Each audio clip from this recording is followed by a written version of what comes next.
예, 오늘 그 창세기 천지창조 이제 7번째 시간을 하도록 하겠습니다. 지난 한 2주간은 여러 가지 일로 이제 만나지 못했었는데 오늘 같이 한번 보도록 하겠습니다.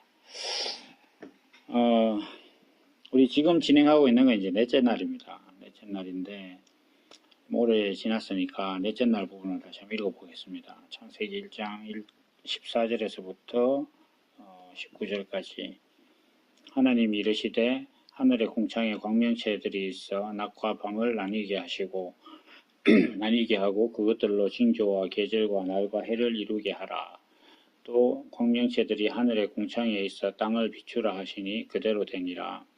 하나님이 큰 광명체를 만드사 큰 광명체로 낮을 주관하게 하시고 작은 광명체로 밤을 주관하게 하시며 또 별들을 만드시고 하나님이 그것들을 하늘의 궁창에 두어 땅을 비추게 하시며 낮과 밤을 주관하게 하시고 빛과 어둠을 나뉘게 하시니 하나님이 보시기에 좋았더라. 저녁이 되고 아침이 되니 이는 넷째 날이니라. 아멘. 우리가 그 지난 시간에 기억이 나는지 모르겠는데 하나님께서 이 모든 것들을 다 밝게만 하신 게 아니라 밤과 낮을 이렇게 나누게 하시고 또 심지어는 이쪽에 보시면 빛과 어둠을 나뉘게 18절에 보면 빛과 어둠을 나뉘게 하셨다고 하셨는데 더 재밌는 것은 그것이 보시기에 좋았다 이렇게 하고 있습니다. 이게 이제 우리가 보통 뭐 이렇게 인터넷이나 또 옛적의 설교를 들을 때에 창세기에서 날짜별로 뭘 만드느냐 이렇게 하면 넷째 날 이렇게 하면 간단하게 1월 성신 이래가지고 해와 달과 별을 만들었다 이렇게 얘기를 해요. 그런데 우리가 이렇게 생각을 해보면 창세기 처음 시작 때부터 지금까지 계속 말씀드리는 것이지만 하늘의 해와 별, 그 다음에 뭐 우주, 물리적인 세상 이걸 어떻게 만들었다는 걸 하나님께서 지금 자랑하시려고 자랑하시거나 설명하시려고 이걸 지금 쓴 게 아닙니다. 지금 이것은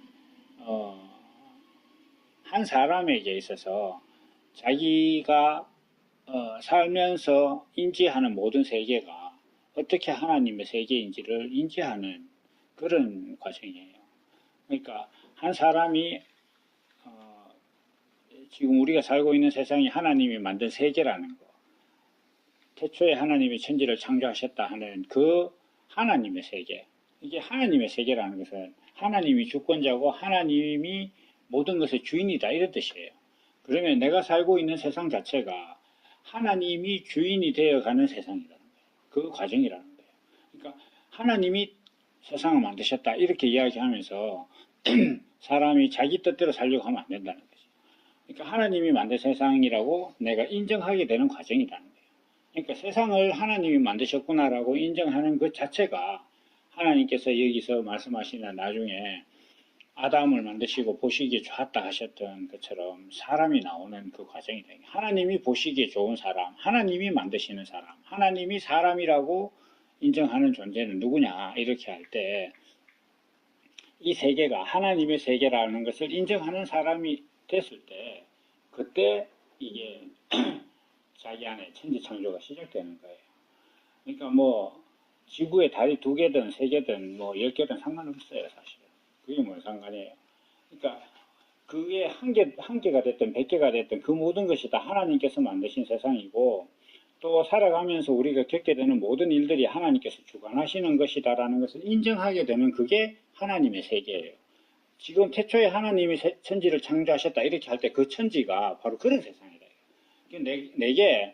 내가 살아가고 있는 이 세상 자체가 하나님이 만드신 세상으로 내가 인지되느냐, 아니면 창조과학회나 뭐 쓸데없는 인간들이 이야기하듯이 뭐 과학적으로, 뭐 천체과학적으로, 물리학적으로, 뭐 인류학적으로 이 지구와 사람이 어떻게 형성됐느냐 이렇게 연구하고 싶은 사람들에게는 하나님의 세계가 아니에요. 그건 하나님이 천지를 창조하시니라 이렇게 하실 때 하신 그 천지가 아니단 말이에요.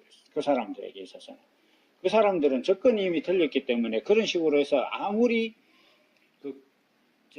고지에 오른다, 고지에 오를 수도 없지만 자기가 고지에 오른다고 해도 하나님을 만날 수가 없다는 거예요. 이 세상은 하나님께서 만드셨다라는 것에 대해서 내가 얼마나 밝아지느냐가 천지창조의 과정이다. 이 넷째 날 같은 경우는 사실 생각하기에 따라서는 아주 좀 중요한 의미가 있어요. 중요하다는 것은 뭐 다른 날보다 중요하다는 것이 아니라 우리가 일반적으로 생각하고 있는 어떤 그런 생각과 좀 다른 부분이 있다는 거예요. 어떤 거냐 하면 사람들은 생각을 할 때 하나님이 만든 세상은 무조건 다 좋아야만 된다고 생각하는 거예요. 무조건 다 좋아야만 한다. 그러니까 밤은 없고 낮만 있으면 되는 어떤 그런 세계라고 생각합니다. 뭐 그냥 이제 명언처럼 이렇게 유명한 말 중에는 하루 종일 그러니까 비 오는 날 없이 매일마다 해가 뜬다면 온 땅이 다 사막이 될 거다 이렇게 얘기를 해요. 그런데 우리가 사람들이 뭐 하나님께서 모든 것을 항상 낭만 있게 하시기를 기독교인들이 원하느냐? 그렇지 않다. 뭐 해가 지고 밤이 되기를 원한다 이렇게 얘기할지 모르지만 이런 거 있습니다. 교회에 가서 사람이 이제 신앙생활을 하는데 그 사람이 어떤 시련을 겪게 돼요. 힘든 일이나 어려운 일을 겪게 되면 사람들이 이렇게 이야기합니다. 뭔가 기도를 열심히 안 했나 보다. 뭔가 좀 교회 헌금을 떼먹은 거 아니냐.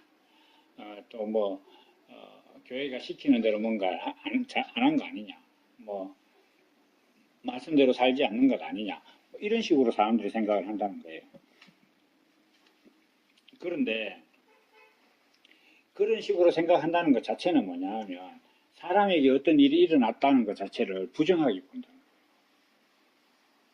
내가 갑자기 뭐 돈이 없어졌다든지 뭐 하던 일이 잘 안 된다든지 이렇게 하면 그러면 그것이 하나님 앞에 지금 잘못됐고 그것을 뭐 기도를 하든지 헌금을 해서 만회시켜야 된다고 사람들이 생각하고 그런 것들을 이야기하고 막 서로 군면한다는 것 자체는 그런 상황은 나쁜 것이라는 거예요. 그런 상황은 나쁘다는 거예요. 그러니까 그 상황이 일어나면 안 된다는 거죠. 그러니까 그렇게 생각을 해요. 그 생각이 뭐냐 하면은 사람들에게 밤이 있으면 안 된다는 거예요. 항상 밝아야 된다 이렇게 생각해요. 그러나 진정한 밝음은 무엇이냐 하면 낮과 밤이 함께 있는 것이 온전하다고 여기는 그게 밝음인 것이지 항상 낮이 있어야 된다라고 하는 것이 그게 밝음이 아니라는 거예요. 지금 여기 오늘 본문에서도 하나님께서 그러니까 밝음과 어두움을 나누셨는데 우리가 일반적으로 생각하면 하나님께서는 어두운 것을 싫어하실 것 같은데 어두움을 만드시고 보시기에 좋았다 했다는 거예요. 그러니까 그 낮의 광명과 뭐 밤의 광명이 땅을 비추게 했다. 그러니까 하나님 보기 좋더라는 거예요. 그러니까 낮이든 밤이든 하나님께서 그 사람에게 그 광명이 비친다 이렇게 하는 것은 낮이든 밤이든 하나님의 뜻이 사람에게 항상 임한다는 거예요. 그러니까 하나님께서는 사람을 만드실 때에 하나님의 형상과 뜻을 표현하는 존재로서 사람이 살기를 원하셨기 때문에 사람이 그렇게만 살면 하나님께서는 만족하시는 거예요. 그 보시기 좋은 거단 말이에요. 그게 밝은 상태, 어두운 상태 이런 문제가 아니다는 거예요. 사람이 하나님께서 표현하고자 하는 어떤 그런 부분들을 표현하기 위해서 때로는 공고한 지경에 이를 수도 있고 때로는 사업이 잘 안 될 수도 있고 또 어떻게 그런 위기들을 잘 겪다 보면 사업이 잘 될 수도 있고 건강이 좀 안 좋다가도 또 좋아질 수도 있고 이렇게 하는 어떤 그런 일련의 과정들이 사람이 살면서 이런 일을 겪는다는 것 자체가 내가 하나님의 성품을 표현하기 위한 어떤 삶의 여정이구나 이렇게 여기는 것이 그게 밝음인 것이지. 아이고 내가 지금 몸이 아프니까 하나님 앞에 뭐 범죄한 거 없나 돌아봐야겠다 하면서 막 사돈의 팔촌까지 뭐 다 돌아보고 자기 직장생활 했는 일지 다 뒤져가면서 뭐 내가 잘못한 거 없나 누구한테 말 잘못한 거 없나 생각을 엄난하게 한 적은 없나 이렇게 막 되돌아보라는 얘기가 아니다니까요. 지금 하나님께서 이 천지 창조에 대해서 이렇게 말씀을 하시는 어떤 그런 내용이 바로 그것을 이해할 수 있는 어떤 그런 과정으로서 하나님께서 사람을 조성해 간다는 거예요. 처음에 빛이 있으라 하시고 뭐 이렇게 그 궁창 위의 물과 궁창 아래의 물이 나누어지고 이런 여정을 사람이 쭉 겪어가면 신앙의 여정상 결국 하나님께서 인생과 세상을 경영하시는 데 있어서 사람들 기준에서는 좋은 일 같고 사람들 기준에서는 나쁜 일 같은 그런 일들이 막 반복되는 것들이 이게 정상이구나라고 사람이 인지하게 된다는 거예요. 이게 굉장히 중요한 거예요. 사람들은 그 하나님을 믿는다는 사람들이 그 세상도 늘 잘못됐다고 이야기해요. 그래서 일요일 날 뭐 교회에서 예배를 드릴 때 장로님들이 올라와서 기도하면 나라를 위한 기도를 한답시고 세상을 위한 기도를 한답시고 뭐 하나님이 지금 나라가 그 혼돈스러워서 어지러우니까 이걸 좀 고쳐달라. 그 다음에 뭐 세상이 지금 너무 제약이 많으니까 하나님께서 이걸 좀 고쳐달라. 뭐 이렇게 기도한다는 거예요. 되게 경건하고 막, 야, 참, 이 장로쯤 되니까 수준 있는 기도를 한다. 이렇게 생각하지만 정말 복음을 아는 사람 입장에서 보면 저 사람이 지금 하나님을 무시하는구나. 이렇게 생각할 수 있다는 거예요. 왜냐하면 하나님이 자기가 만든 세상도 경영을 못해서 그 세상에 지금 문제가 막 득실하고, 만연한데 하나님이 그 조치를 안 하니까 그 믿는 기독교인들이 가서 기도해야 하나님께서, 내가 지금 세상을 다스리는 것에 좀 게을리했구만. 내가 다시 가서 이걸 좀 똑바로 해야겠다. 이렇게 하는 게 아니단 말이에요, 하나님. 그렇게 아닌데도 사람들은 하나님을 대할 때 그렇게 생각한다는 거예요. 왜 그렇게 생각하느냐 하면 자기 기준이 있어, 자기 기준. 자기가 생각할 때 세상은 이렇게 돼야 된다는 게 있는데 그게 그대로 안 되니까 불만인 거예요. 그대로 불만이에요. 그러나 하나님께서 세상을 경영하시는 것과 사람을 만드셔서 우리 인생을 살게 하신 목적 자체가 세상과 사람을 통해서 하나님의 성품을 드러나게 하시기 위한 것이라는 그 목적만 생각하면 이 사람이 목적을 드러내기 위해서 하나님이 만드신 그 목적을 대로 살기 위해서 때로는 어려운 일도 겪을 수 있고 밝은 일도 겪을 수 있는 거예요. 어려우면 어려운 대로 하나님의 뜻이 나타나고 밝으면 밝은 대로 하나님의 뜻이 나타난다는 거예요. 자, 우리가 지금 보통 이제 집 밖에 나오면 대부분 다 종이컵을 쓰지만 집에서는 다들 아까우니까 그 스테인리스로 된 컵을 쓰거나 아니면 주로 도자기로 된 컵을 쓴단 말이에요. 근데 컵이 있으면 우리가 컵을 사는 것은 물이나 음료나 커피 같은 걸 이렇게 담아서 마시기 위해서 산단 말이에요. 그러면 이게 마시다 보면 지저분해지잖아. 뭐 예를 들면 녹젓기 같은 거라든지 이런 걸 먹고 나면 죽 같은 걸 또 먹고 나면 그게 설거지를 해야 된단 말이에요. 커피야 뭐 이렇게 헹궈도 될 수도 있지만 그러면 이거를 막 이렇게 수세미를 가지고 막 퐁퐁을 묻혀가지고 막 닦고 또 뭐 좀 형편되는 집에는 그거를 식기세척기에 넣어가지고 막 뜨거운 열로 이렇게 막 건조도 시키고 이렇게 한단 말이에요. 컵 입장에서 보면 자기가 뜨겁기도 했다가 더러워지기도 했다가 막 뭔가가 와가 자기를 빡빡 문대면서 괴롭히기도 했다고 막 이렇게 정신이 없단 말이에요. 그러나 그 컵을 산 주인 입장에서는 내가 이 컵을 이용해서 내가 음료를 마시고 커피를 마시기 위해서 내가 샀기 때문에 그걸 위해서 이 컵을 때로는 씻기도 하고 뜨겁게도 하고 막 빡빡 끓기도 하고 이렇게 한다는 거예요. 하나님 입장에서도 마찬가지예요. 사람을 만드시고 세상을 만드셨는데 하나님 입장에서 하나님의 성품을 나타내기 위해서 만든 어떤 그 세상과 사람이 여러 가지 모양으로 형편이 변할 수 있다는 거예요. 하나님 성품을 표현하기 위해서 사람이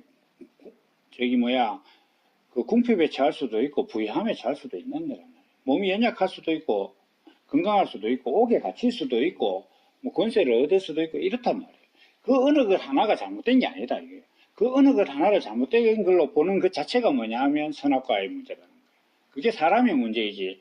하나님께서는 지금 그 1월 성신을 사람들 소위 말하는 뭐 1월 성신을 만드시면서 밤과 낮이 구분되고 밝은 거 어두움이 있는데 이 모든 것들이 다 하나님 보시기 좋더라는 거예요. 하나님 의도대로 됐다는 거예요. 그러니까 하나님의 의도라는 것은 하나님의 성품을 나타내는 것이니까 그 밝음이나 어두움이나 다 하나님의 성품을 나타내는데 부족함이 없더라는 거예요. 단지 사람이 그걸 보고 이건 내가 지금 내 기준에 안 맞으니까 이건 잘못된 거야. 뭐 이런 식으로 사람들이 생각을 한다는 거예요. 그것뿐이에요. 그러니까 이 천지창조의 과정은 아까 우리가 잠깐 이야기했던 것처럼 하나님의 세계를 만드는 것이기 때문에 하나님이 세계를 모든 사람마다 각자로 만든 게 아니라 하나님이 만든 세계가 있는데 그 세계를 사람이 이것은 하나님께서 만드신 세계구나라고 인식해가는 과정 자체가 천지창조의 과정이에요. 그 한 사람 안에서 그 세계가 하나님의 세계로 인지되는 그 세계가 그 과정이 천지창조의 과정이라는 거예요. 그래서 우리가 이제 오늘 좀 정리를 할 텐데, 이 넷째 날의 어떤 이 모습은 뭐 표면적으로 보면 해와 별과 뭐 달과 이런 거 다 만드셨지만, 하나님께서 여기서 어떻게 보면 제일 핵심적인 것은 밤과 낮이 나누어졌고 밝음과 어둠이 나누어졌는데, 그 밤이나 낮이나 다 하나님께서 빛을 비추게 하셨다. 땅을 비추겠다. 사람에게 하나님의 어떤 그 밝음을 보여주셨다. 이렇게 얘기해요. 그러면 사람이 살아가면서 겪는 어떤 사람 볼 때 어두운 일, 사람 볼 때 밝은 일, 그 어느 것 상관없이 하나님께서 늘 밝음을 비추시고 하나님의 뜻과 목적을 나타내신다. 그리고 이것이 내 안에 순종되고 아멘 되는 과정이 천지창조 넷째 날의 과정이다. 이렇게 말씀을 드릴 수 있겠습니다. 그러면 오늘은 여기까지 하고, 또 다음 주에 이제 다섯째 날로 이렇게 넘어가도록 하겠습니다. 여기까지 하겠습니다.